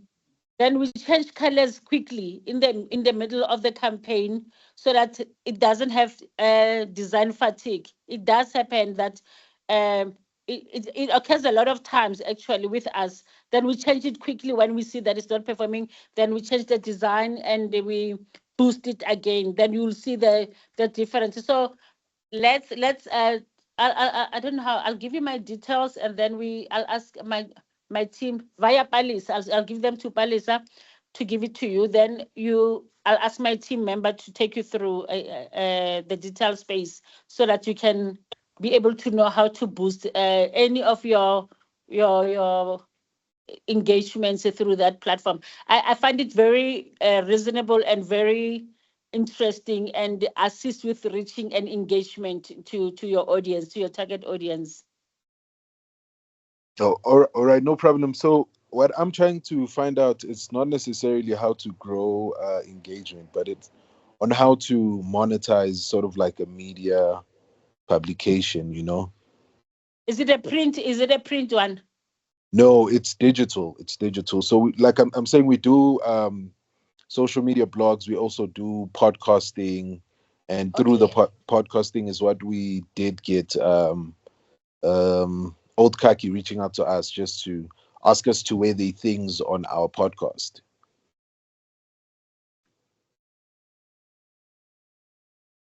Okay, Julian, we use Talma for that on our site, and now I'm not sure if I'll be able to help you with Talma. So it's able to check that part of publications, how it's faring. Oh, okay, no problem. Yeah, but how can I? Can I get you information on it through our agency? That would be very helpful. Thank you so much. I'll put it on the slides. So all the things that you're asking me, I'll put them on one slide. Ne? Okay, no problem. Thank you so much. Telma, just to give you information on Telma. Okay. Okay, thank you. Before I move to the raised hands, there's just some quick questions on the chats from Koketo Hwadi. Koketo says, just a quick insight on the step process of how you put together these campaigns that eventually reach the customer. Okay. So what we do with the team, we do strategy. We sit in the office in a boardroom, and we look at all the previous campaign, how we fared on the previous campaign, and we look at we go to business, all the departments within the organization to hear what are the issues. Like, remember I was telling you about research and your SWOT analysis. We do that. So now in March, we will be working on a new campaign that we will launch in July. We usually launch in July to be in line with SARS when it's revenue drive. So we're going to look at different business units, give us information on what's happening, what were the issues, what are the things that we must communicate. So remember, we don't own content as communicators. You depend on business to give you some of the information. So we do that, and then our designer, our digital specialist, in-house. We use in-house. We do it ourselves. We sit down and we look at content that is relevant, messages. We put thousands of messages on them board and see which one will be aligned with our target audience. We look at feedback forms that we received during the year, during presentations, during our campaign, and comments on social media. We look a lot of things that we look at. Like I said, the SWOT analysis, your research is very important. Understanding your psychological elements of your customers. A lot of things are involved. Then now the proof is in the pudding. When we put the design, that's where everything is live, because that time we have already worked on content, but when it's on design, that's when it makes sense. So that's why I'm saying that there's a lot of things involved. We can invite you if you want to, how we think about this, but it's a very tedious process. It takes out almost 2 months, ne? 2 to 3 months to finalize because of the changes, and we look at whether they make sense. Is it short? Because text is difficult, and for us to communicate text, we must make it relatable with the audience and the people who care, who don't even know who we are. I mean, 90% of you didn't know who I am, but today you'll know who I am because I'm talking here. So it's very important that we take time to put strategy together, but we do sit down to put every year, we put a campaign together on ourselves. We don't use an agency, we do it ourselves because I think we have brains. You guys, you have brains, you can also do it. It's not difficult. And then management, after that, we present it to ESCO, where I sit, my colleagues scrutinize it, they give inputs, but most of the time they'll just little improvements, but 90% of the work would have been approved. Okay, thank you so much. Over to you, T. Vilagazi. T. Vilagazi, you can unmute yourself.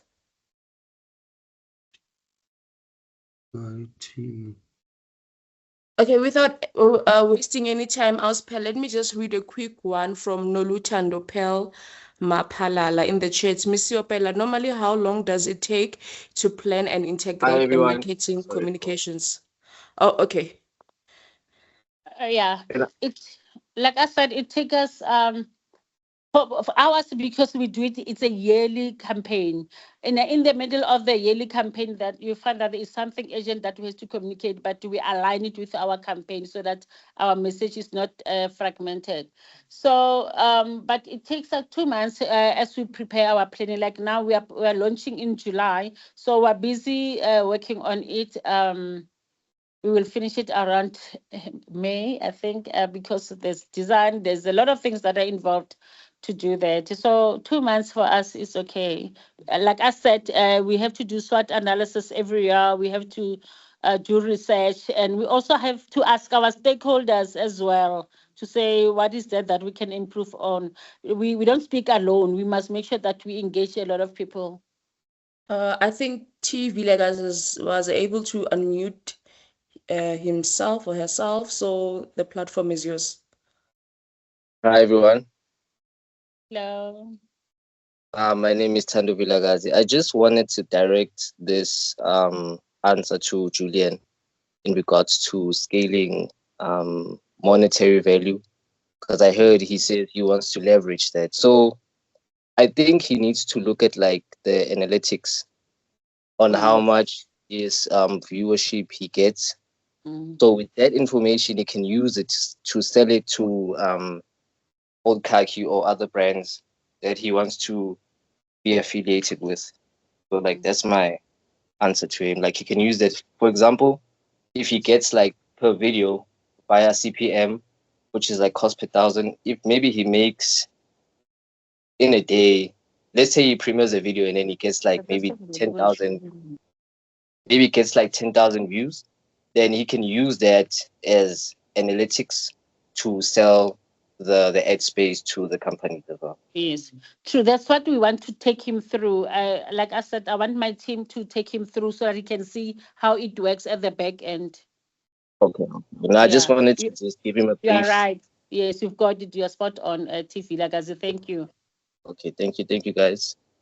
Thank you.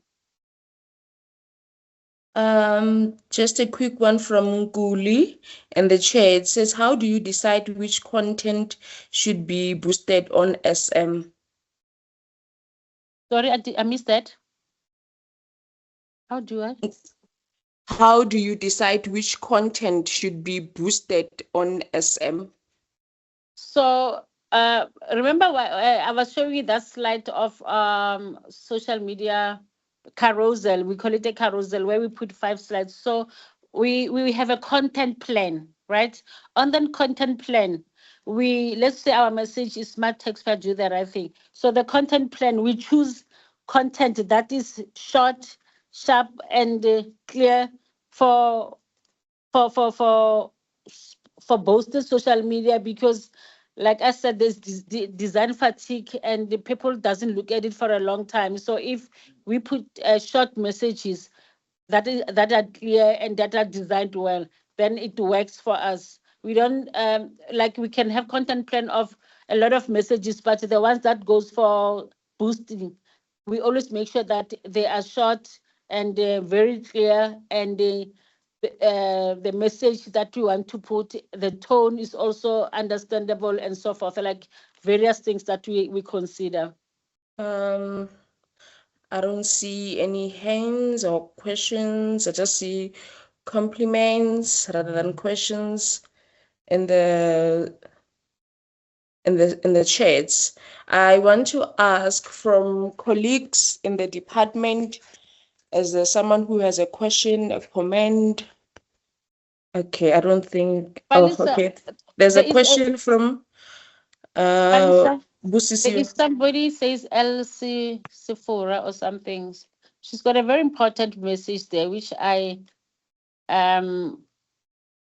agree with, and the University of Pretoria are doing that. I think Unisa can consider that that Unisa invites upcoming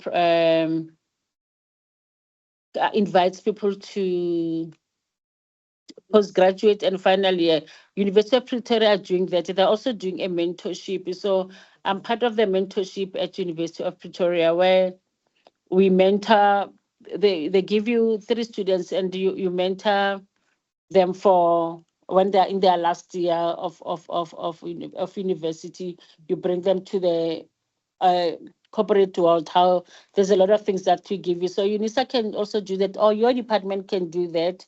I mean, I don't mind being part of that and also getting other people in the industry that I know to support UNISA communications. But it's very important what she is saying, that you like, and also being a UNISA student before, I know how hard it is to study with UNISA if you don't have that experience. So she's raising a very good point, and maybe UNISA can consider that, and I don't mind being part of it. Oh, okay. I see. Yeah, I can see what she raised here, and I agree with you. It's a very good point. I think the COD is also in this meeting together with other colleagues. We currently have a wheel program which is more similar to that, but surely we'll also give this attention since you are also willing to be part of the mentorship program. Over to you, Busisiwe Chabalala. Morning, everyone. Am I audible? Yes. Yes, you are. Good morning. Thank you so much. Thank you so much for the opportunity. I wasn't able to listen through the entire session. I was coming in and out.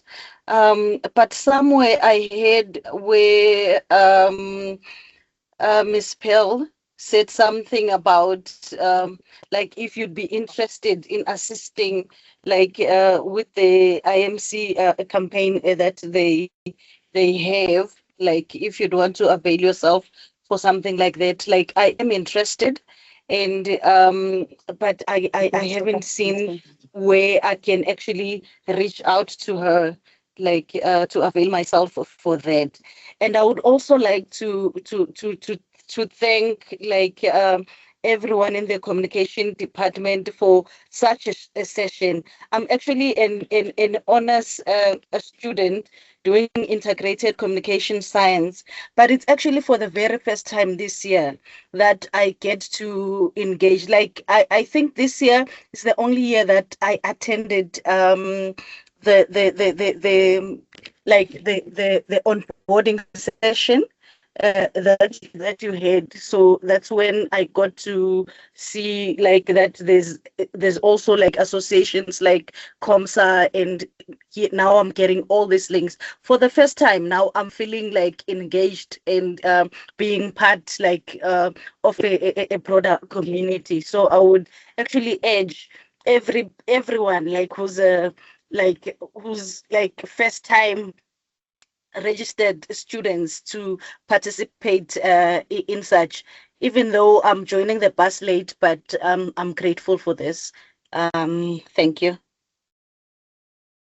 Thank you. Okay, I think you were done. Oh yeah, to answer what the other student has suggested, Dr. Mutlouzi says we will put a plan in place.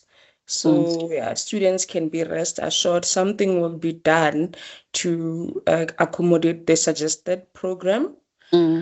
And I think we are done with our question and answer session. Alisa, before you close, I just want to applaud the university and the faculty for arranging such a interactive session, because like I said, I didn't have this opportunity when I was with UNISA, and for the fact that UNISA students don't have opportunities like other universities, you are doing a very good job, and please do more of those. If you struggle with other you're looking for people to present, let us know. We will connect you with people in the industry, so that the students can be able to align their practicals with their academic, and it makes their life easy when they look for jobs to understand when they are asked questions, you know. So you are doing a very good job. Well done. Please continue doing such things. Thank you so much, Ms. Seopela. Thank you so much, Ms. Mashiro. We will indeed liaise with you in terms of the program of mentorship. I think that's a very good idea. We have colleagues in the department that will assist us so that we can try to organize the program that we take our final year students to the program of mentorship. So, colleagues, now I will hand it over to Mr. Masedi if he's in the meeting to continue with the program. Mr. Masedi, are you there? Thank you. Thank you, Mr. Mpa, for driving the car while, I lost the steering somewhere. So I think just to also add on that, as we are going to call the next speaker, we have your Sabia project led by Tatera Malepe, among others, and May Appel. What we are going to humbly request from you, from what I've picked with the mentorship, it's once you are a Unisa, you are forever Unisa. So we will also want to for you to be part of us in providing our students with a mentorship program, so that I think in another language, I don't know the language, they often say Reshumera Hayan. So please come and work with us. Reshumera Hayan. Thank you. Now I will I'm in. Please, can you have a physical session next time? You know, and we book a hall at Unisa and invite all the com students. That will be great. You know, we will look for Thank you. We sponsors. appreciate. We will look for sponsors. We must do this. Prof. Thank you. Prof. Mukrana is even here with us. I think she's already approved the venue booking, so we are happy on that one. We'll just give you time and date. As we are now going to the second last towards end of the session, we are going to have a reflection of the session by one of the COMSA student representative, Mr. Colin Korombi Kabajen. Mr. Colin Korombi, can you please raise your hand so I can recognize you and unmute you, if possible, from your side? Thank you. There, Pumuzora Chinanga, okay, let me see. Pumuzo, you can jump in. I'm not sure. He had indicated that he was running low on data, so I think he might have run out of data. I think as he was talking to me, he liked that she used Unisa as a reference beginning of the sessions, which helped a lot because it helps place students to see how they can use Unisa in their everyday experiences, evaluate Unisa's communication practices. It's a good example for them to use as a communication science. It's a good case study for them to use. He also wanted to just encourage students to say, please look out for the events that they are doing. We are so happy that Ms. Pell is willing to come to campus as well, because we had just encouraged COMSA to say, hey, she's saying she's willing to welcome you in her offices. So it was quite interesting. And from the comments I saw from fellow students, they were able to relate to different modules that we offer within the department. For those who are doing the old communication science degree, it's easy to learn about COM 3708, which is advertising campaigning. It is easy to learn about integrated communication, integrated organizational communication. Within the new degree, I saw a student indicating that they could see themselves or they could relate this presentation to brand communication. So it was quite interesting, quite fulfilling, used everyday experiences that students can relate to, organizations they can relate to. So with that, I would also encourage you, I'm somebody who is a liaison for the department and COMSA, wherein we encourage you to say, please reach out to them, see the activities that they run. They run concurrently with the department events. They are supported by the department. So I think he had other thoughts he had wanted to share, but unfortunately he ran out of data. Thank you very much. I think I'm going to just nominate because I think it will also be ideal for us to get a reflection from the student voice. And I know that May Pumuzo was presenting the student voice, but now I will just want to check because when let me just check on the list.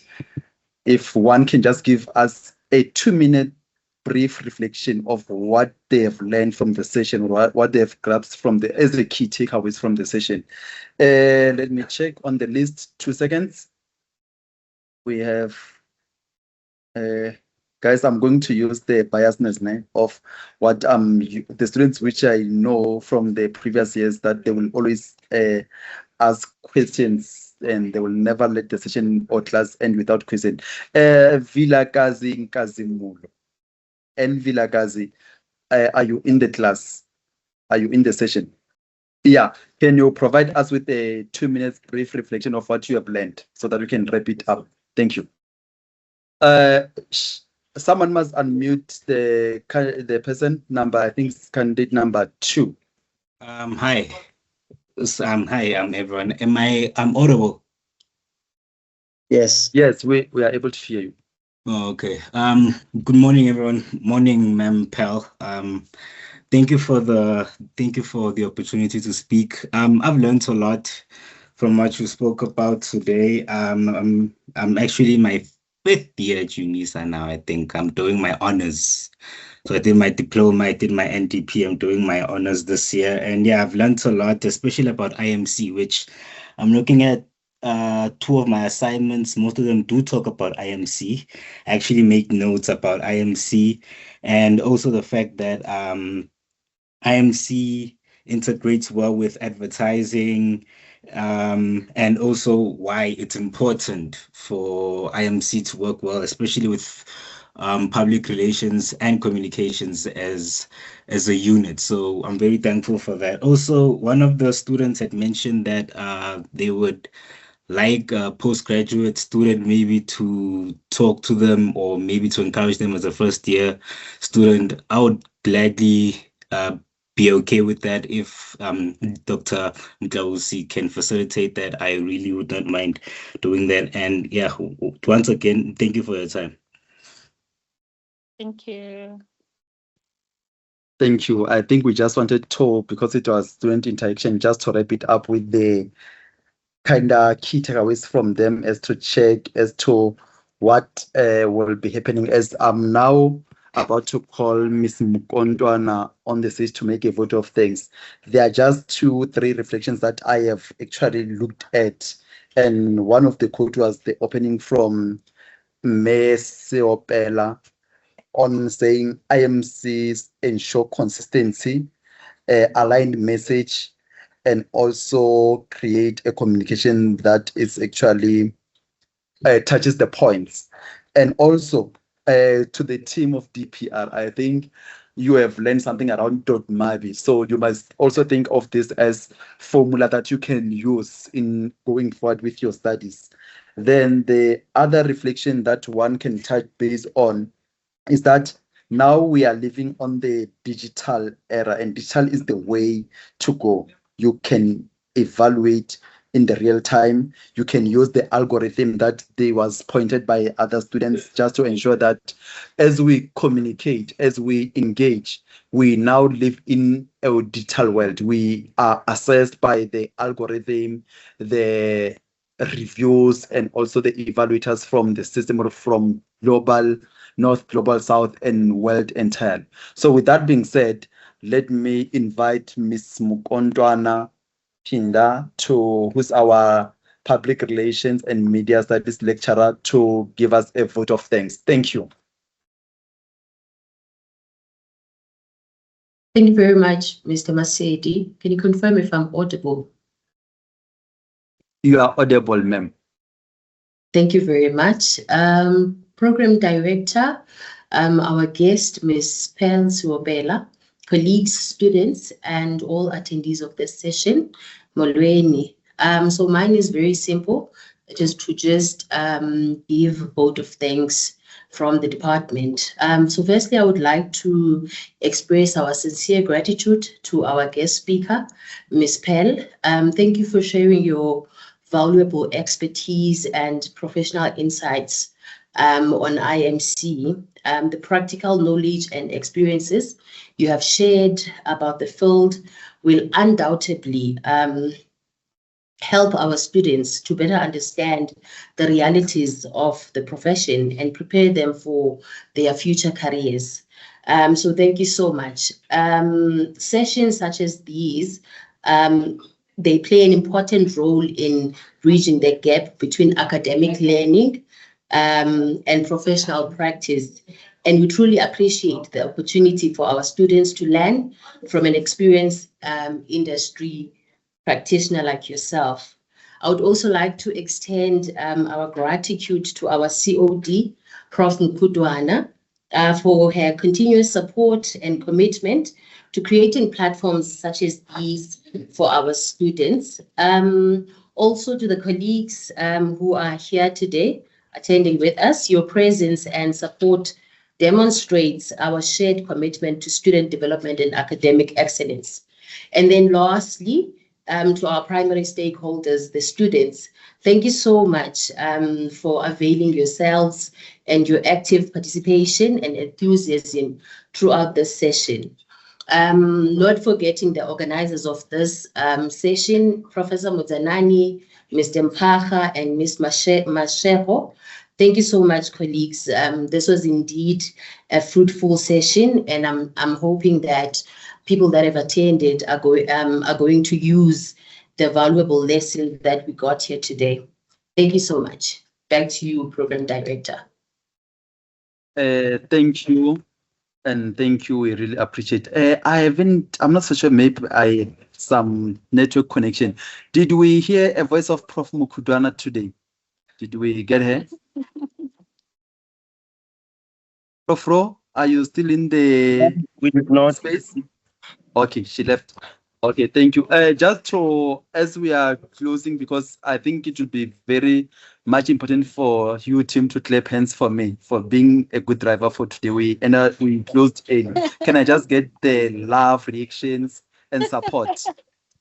And as we do that, kindly note that the Department of Communication Science will be hosting a symposium on the I think it's the 14th of May, if I'm not mistaken, which deals with technology and development paradox, rethinking communication, innovation, participation, power, and inclusion of sustainable development of Global South.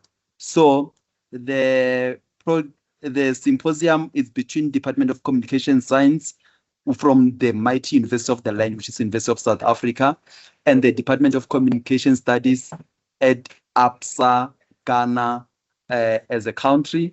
So we are saying to the team, the students, everyone, you are then encouraged to join us to be part of the team. And also be on the lookout. But I will have made mistake if I don't say to the team, clap hands for yourself to be a good interactors, good communicators. Can I just get a round of applause for that, so that you were there until the end of the session? I see some are raising hands instead of reacting, and yeah. So as we conclude the session, and because they often say in our language, dijo de ready, but because we are on the virtual online, we would like to say, can we break for lunch and meet again in the next? And I think what we must applaud with the team that have organized, the participation is massive. We are really happy to see this kind of engagement. Keep the good work, and let's also keep on hashtagging the higher flag of University of the Land, University of South Africa, University of Leaders. We are saying from ourselves and the Department of Communication, all the best. Enjoy the rest of the week and the semester ahead. Goodbye until we meet again. Thank you. Thank you. Thank you. Bye. You're opening up your way. Okay. Ms. Mashiro, please don't forget to stop the recording. Thank you.